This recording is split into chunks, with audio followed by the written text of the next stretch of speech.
How do I get started with making music? So I get asked this sort of question a lot, like, is making music really that easy? And I always say yes, and it's because of this. You guessed it, the first rule is there are no rules. You have to do what is fun to you, because so many people start out in music and they start with a teacher who tells them they have to do this a certain way. If they make one little mistake, they're done for.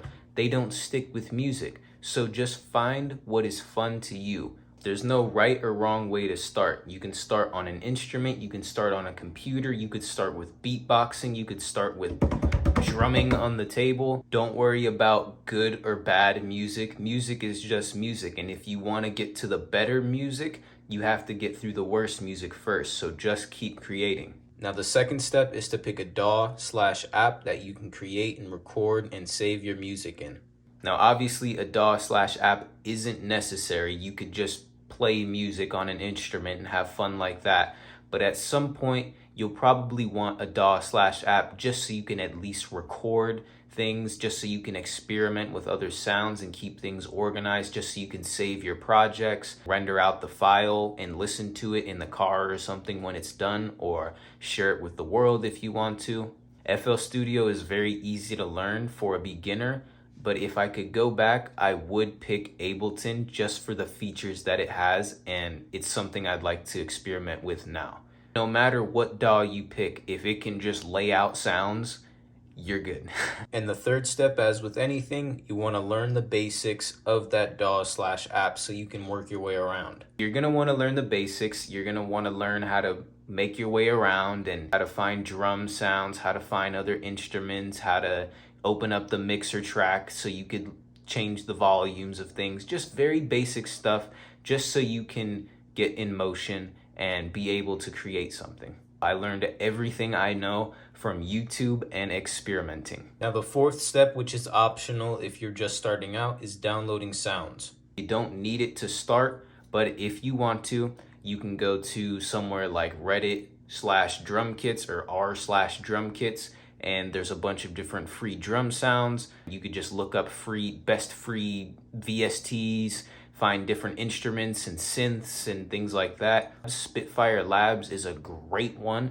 Any program that you pick will come with some sort of stock sounds that you could start creating with. Now the fifth and most important step, and I can't stress this enough, is to experiment and play around. Once you have everything set up, once you have a program that you can go into or an instrument that you can pick up, it's just about playing around. Do what is fun to you.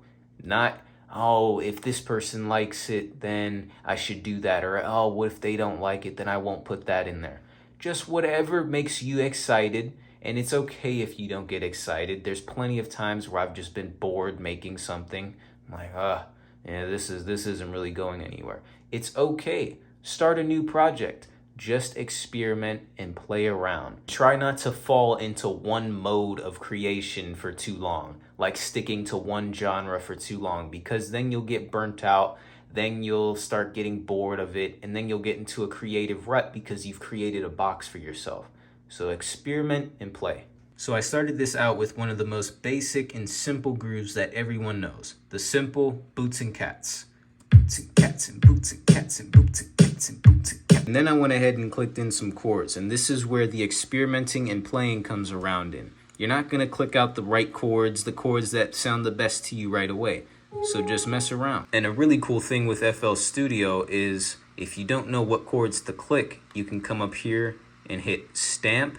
You can click any one of these, say a minor ninth, just experiment. You can click in and it'll automatically make a chord for you.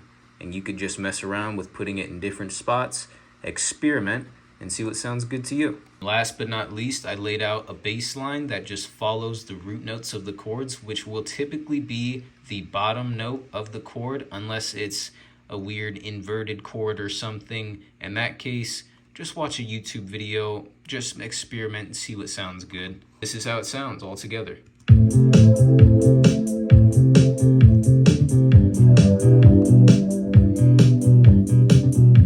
Just 5 sounds, a simple groove, some chords, and a bass line, and this gives us a great foundation to work off of. This gives an artist a great foundation to go in and lay out some vocals. That's all you need to really create a whole vibe. And then if you want to start turning it into an actual song that starts out with just the keys and then comes in with the drums or something, in FL Studio you can go over here to the pattern, right click, hit split by channel. You can select all the patterns that it's split up into, which is our drums, chords, and bass.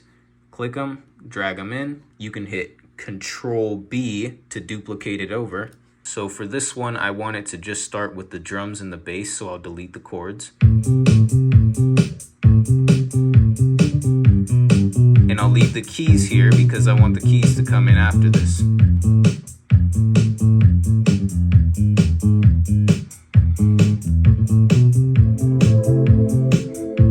And once you finish structuring out your song and you're like, okay, this is good, make sure you delete everything that is after the end of the song.